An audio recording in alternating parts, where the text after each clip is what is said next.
WADR, promoting dialogue.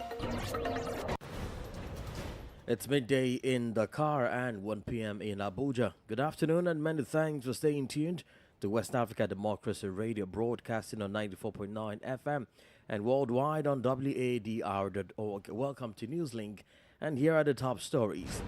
Reactions trailed amnesty law in Senegal as families of victims express anger at the development. Forgive who? The one who killed? No, that would not be easy. As someone who has lost my son, I am fortunate not to have faced the perpetrator of the murder. That would have been another story. Former Ivorian President Laurent Gbagbo agrees to run for the 2025 general elections. In its a private move, Chadian Prime Minister Mazra announced his intention to run for presidency. And Gambians lament hike in food prices as Ramadan season begins. Commodities in the market, they are skyrocketing and it is making life unbearable. Please stay tuned for details of these stories and more. Here is a more edit with Newslink. Many thanks for joining us and a warm welcome to our listeners in the Gambia, Liberia and Ghana. We'll begin this afternoon in Senegal with concerns about the amnesty law, which has seen victims' families expressing anger and are indignant nearly a week after the National Assembly passed a law.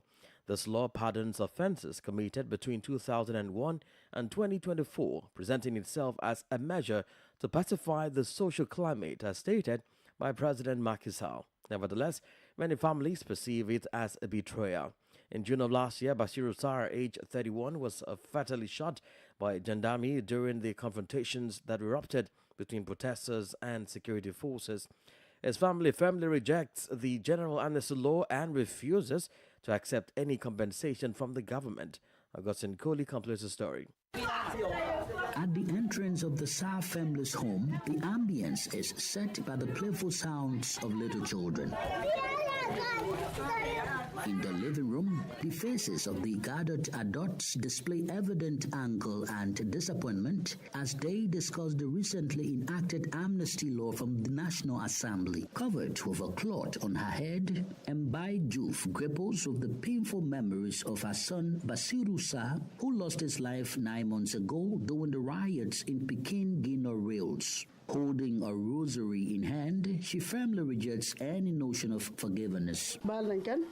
Forgive who? The one who killed? No, that would not be easy. As someone who has lost my son, I am fortunate not to have faced the perpetrator of the murder. That would have been another story. You understand where I'm coming from?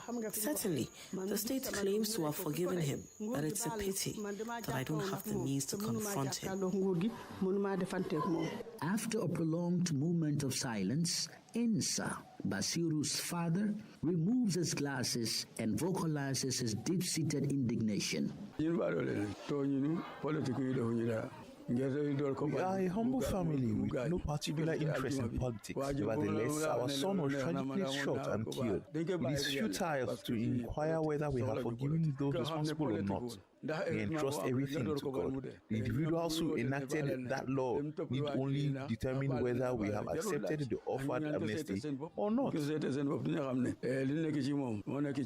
Aissata Sarr, the Minister of Justice, has pledged compensation for the victims' families. However, the Sarr family says that they are not seeking such redress and adamantly refuses any reparations from the government. Binta is the elder sister of Basiru Sarr. He was a very good person, kind and very generous. We miss him so much. We have lost a dear one, and we can no longer see him. The one who took him away cannot in any way compensate us. Even if he gave us billions, we don't need it because nothing can replace human life. Our pain is profound. Augustine Kohli filed that report. Still in Senegal, President Macky Sall over the weekend welcomed a delegation from the former rebel faction of the Movement of Democratic Forces of Casamance, MFDC, led by Fatouma Koli. This meeting occurring as President Sall nears the end of his second term follows an agreement to cease hostilities between the government and ad hoc committee established under his leadership. In May 2023, 250 fighters under Fatuma Akuli's leadership laid down their arms, marking a pivotal moment in the Casamance rebellion. The Senegalese government has committed to supporting the fighters and their families, as well as compensating communities affected by decades of conflict in the region. Senegal has grappled with a rebellion in its southern region led by the MFDC for over 4 decades, prompting military operations to quell the armed wing of the movement.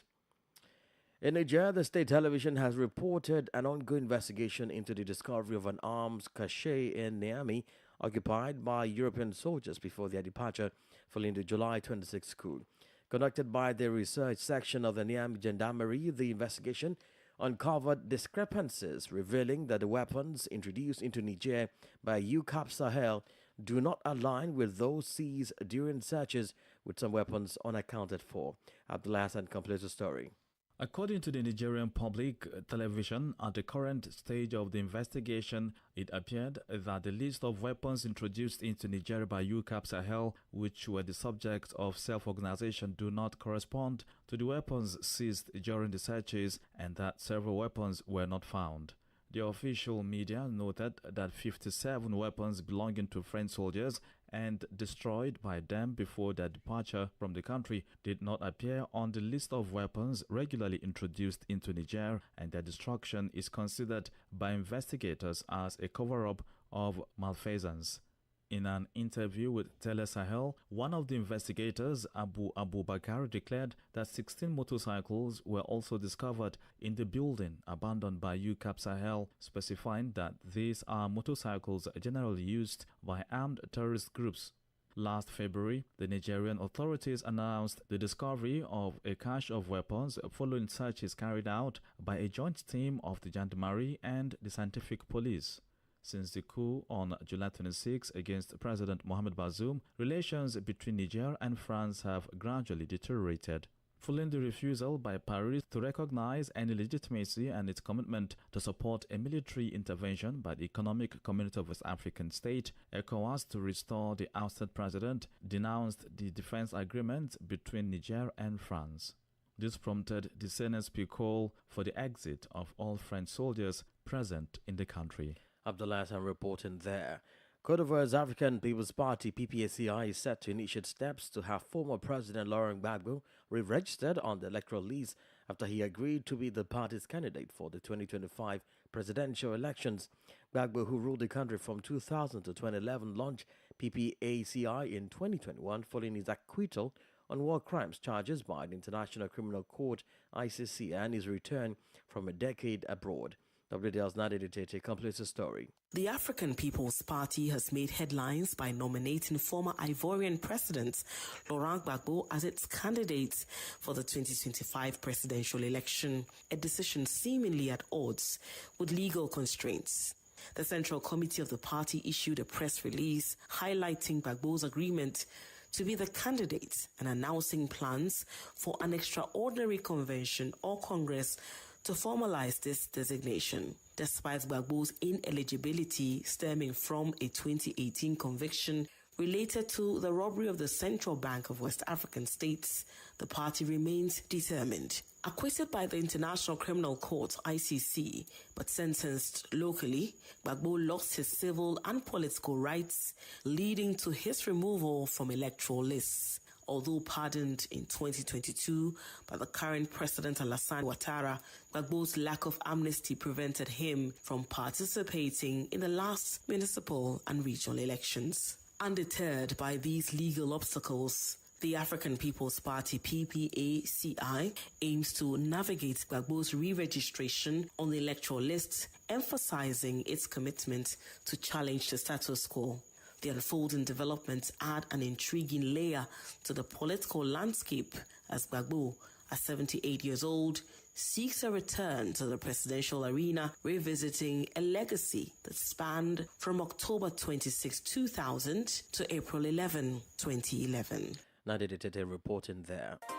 More stories coming up on West Africa Democracy Radio. Newslink continues. Let's cross over now to Chad, where after announcement, incumbent leader General Mohamed Idris Deby did not announce his candidacy, the junta appointed Prime Minister announced on Sunday he would also contest the May 6 election. Success Masra, a former opposition leader, returned from exile and signed a reconciliation deal with Debbie Itno before becoming premier this year. Oguberika has the details. The opposition says Masra's candidacy is a ploy to give an appearance of pluralism in the votes the junta chief is certain to win, with his main rivals dead or in exile. Masra 40 unveiled his election bid at a campaign meeting attended by hundreds of supporters of his Transformers party, saying he wanted to heal heart and unite the people. Responding to critics who denounced his decision to ally with the junta, Masra defended an agreement of the brave that meant our quest for justice is never transformed into a quest for revenge. Masra quit his job at the African Development Bank in 2016 to found the Transformers. He had been one of the leading opponents of Chad's veteran ruler, Field Marshal Idris Deby Itno, father of the current transitional president, who died in 2021 after 30 years in power. Masra had also condemned the coup that saw the young Deby Itno quickly proclaimed president by a junta of 15 generals. The new president promised to hand power back to a civilian government within 18 months and told the African Union he would not stand for election as president. But he then extended the transition period by 2 more years and on March 2 officially announced he would run for the top office. Gaberika reporting there. Meanwhile, amidst a wave of attacks on schools and the distressing kidnapping of students in Kaduna and Sokoto states in northwestern Nigeria, concerns have been raised regarding the dedication and commitment of the security agencies and government in combating the prevalent insecurity in the nation. Security experts and citizens have voiced their apprehension regarding the sincerity of the authorities in addressing these escalating security challenges. WDL's Maramari in Abuja has the details in his report. The resurgence of attacks on schools resulting in the heart-wrenching abduction of first over 200 pupils and school principal in Kaduna State and another 15 at a local Islamic school in Sokoto State within 1 week has sparked widespread outrage and disbelief. The recent incidents have reignited a long-standing debate on the effectiveness of security measures implemented by the Nigerian government. Citizens are expressing their frustration, questioning the ability of the security architecture comprising of the police force, military and other paramilitary agencies to safeguard them and their property. I feel that government should come to their aid. But apart from that, all those military personnel that just go about collecting cars and other stuff from people, now is the right time for them to show that their strength and their muscle.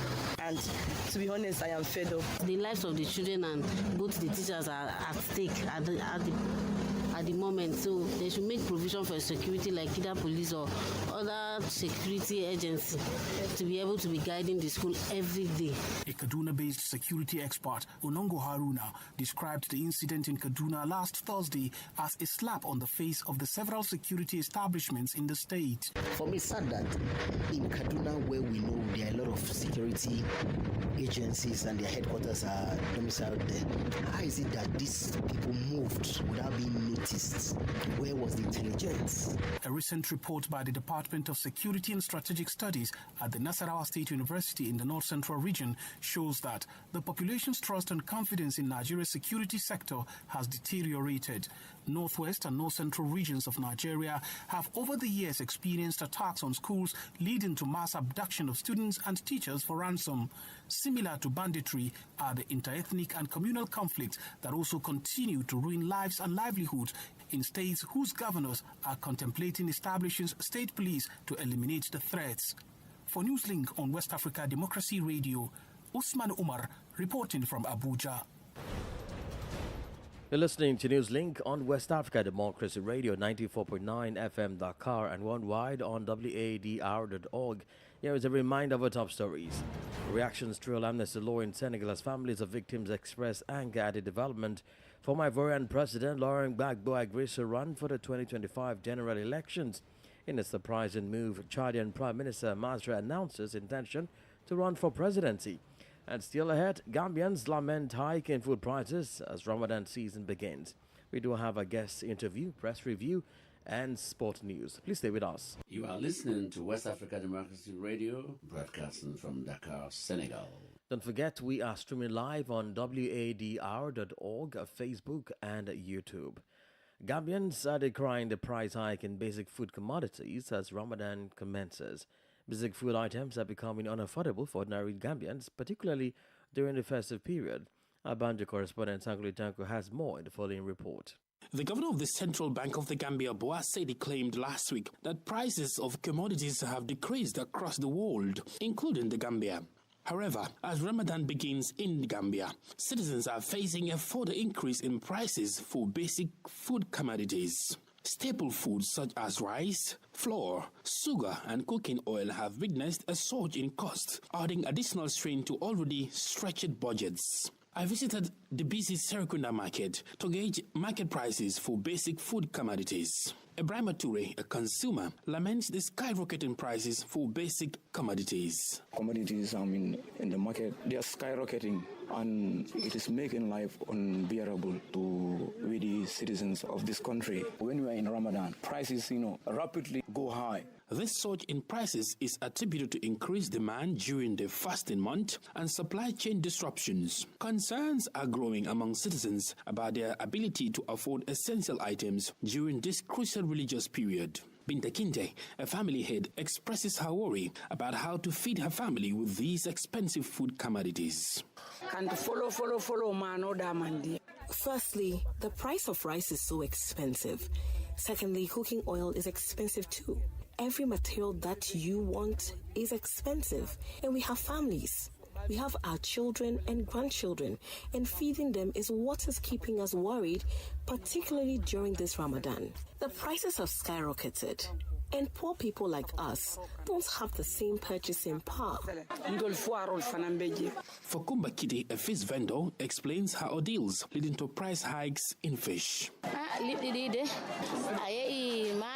Fish is very expensive now. We spend $5,000 on only fuel just to get to the riverside for just one pan of fish. After buying a pan of fish for $5,000, surely you can't sell it for $50. The only way out is for the fishing ships to be taken out of the sea, because the fishing ships in the sea usually cut all our nets. And once that happens, we don't usually have enough fish. Authorities are being urged to address the situation promptly to alleviate the financial burden on the population. For Newslink and West Africa Democracy Radio, I am Sankole Janka reporting from Banjul. The composition of individuals appointed by Liberia President Joseph Boakai to lead the country's asset recovery efforts has generated mixed feelings among Liberians. The Liberian leader recently issued an executive order establishing the asset recovery team with a mandate to spearhead efforts in identifying, tracing and retrieving assets that have been illegally acquired or converted to private use by government officials. WADR's Ellington Popper in Monrovia has more details in this report. The Liberian president's mission has been praised, but the choice of individuals to manage the commission remains a huge concern. Heading the team is Councillor Edward Clark Mountain, a man who was forcefully removed by former President George Weah from the Liberia Anti-Corruption Commission. Others are Martin Colley and Emmanuel Gonkwe, loyalists to President Boakai, as well as former Bon County Superintendent Rennie Jackson, who stands accused by the General Auditing Commission of diverting public resources to personal use. Here is what these Liberians think about the team. It's just a matter of finding a job for people that supported him, because honestly, if he was serious, you won't even put partisan on that committee. You will take professionals, experts, people that didn't even support you. We want accountability because we know there are serious individuals who have violated the laws of Liberia in terms of fraudulent practices, right? But when you are constructing a team to take on such attacks, you have to send a message from the formation of that team, the individuals, that you actually mean business. Despite their criticisms, another group of Liberians who support the government believe those listed by the president will conduct an impartial process. They explain how. The reason why I'm saying that is you can also look at Councillor Martin, know his history, know the kind of person he is, know where he's worked before. But I am basing my decision on the fact that we also have them setting up this committee so early in their governance, so early in the team, and then there is at least one person there that we know that meets the qualification to be able to carry out this process. Meanwhile, Speaking with WADR via mobile phone from rural Liberia, Jasper Kume, an anti-corruption campaigner, says they too are concerned about the composition of the team by President Joseph Boakai and will officially make their position clear this week. For Newslink on West Africa Democracy Radio, I'm Darlington Pogba in Monrovia.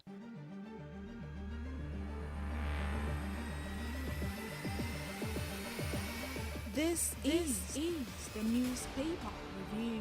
Stay on top of the news. Get the most important stories with added insight and concise review. This is the newspaper review.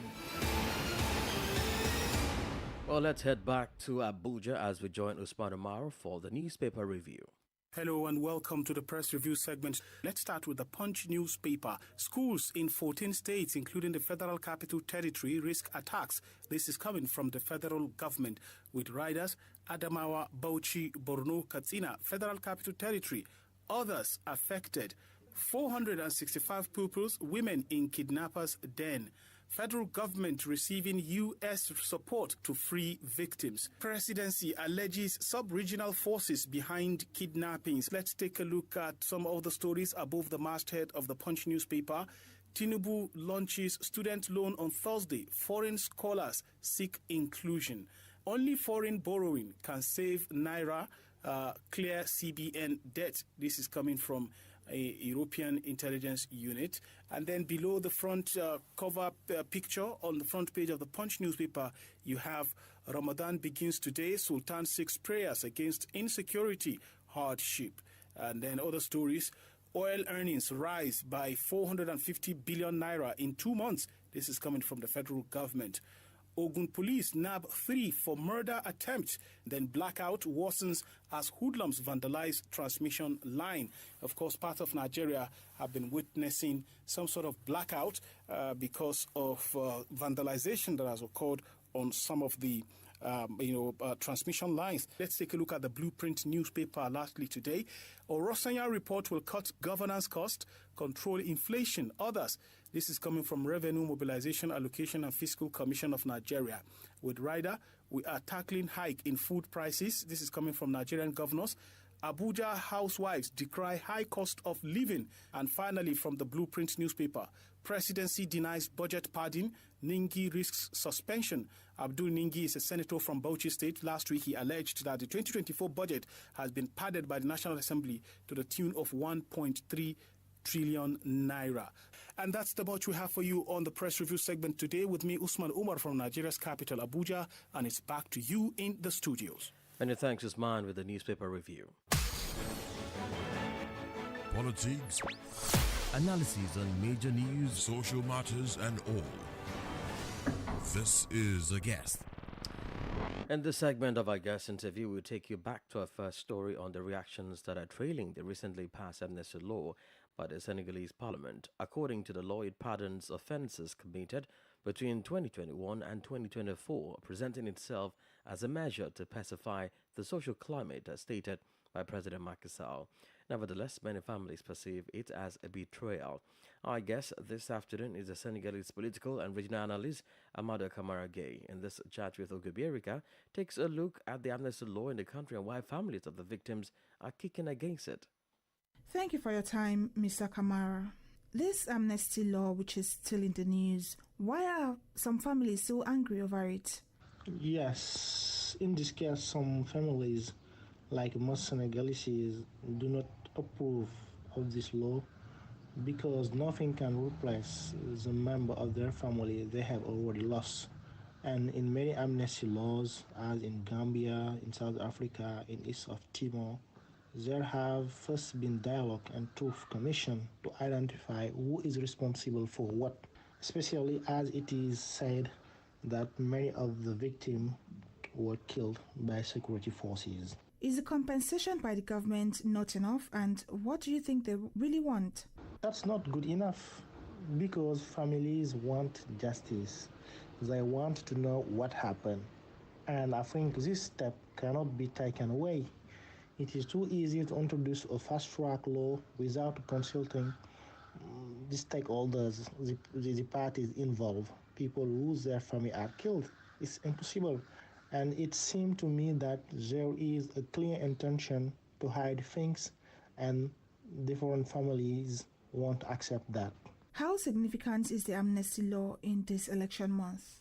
Yes, it is a double-edged sword because firstly, it can accentuate the fury of certain citizens against the regime, and it's not good for the candidate Amadouba. However, other people also appreciate it because it will free hundreds of people like Usman Sonko and Jamai Faye, who is a candidate of PASTEF. And I think the release in the middle of this presidential campaign could be decisive for PASTEF party. Our guest was Senegalese political and regional analyst Amadou Kamara Gay.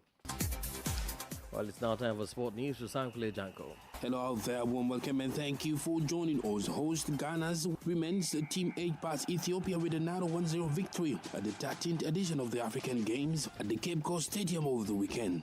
Comfort Owusu's 58-minute strike proved to be enough for Ghana as they collected the maximum points. The hosts were reduced to 10 players when Abiba Issa received a red card in the 79th minute. Despite being a player down, Ghana hold their nerves to secure their opening victory in the competition. Meanwhile, in the group's other fixture, Tanzania and Uganda battled it out in a fiercely contested encounter that ended in a 1-1 draw according to Cover Visual website. Uganda took an early lead courtesy of Margaret Kunihira in the 41st minute before half-time, but Tanzania staged a remarkable comeback to find the equalizer just a minute before time, thanks to Aisha Juma Nuka's strike.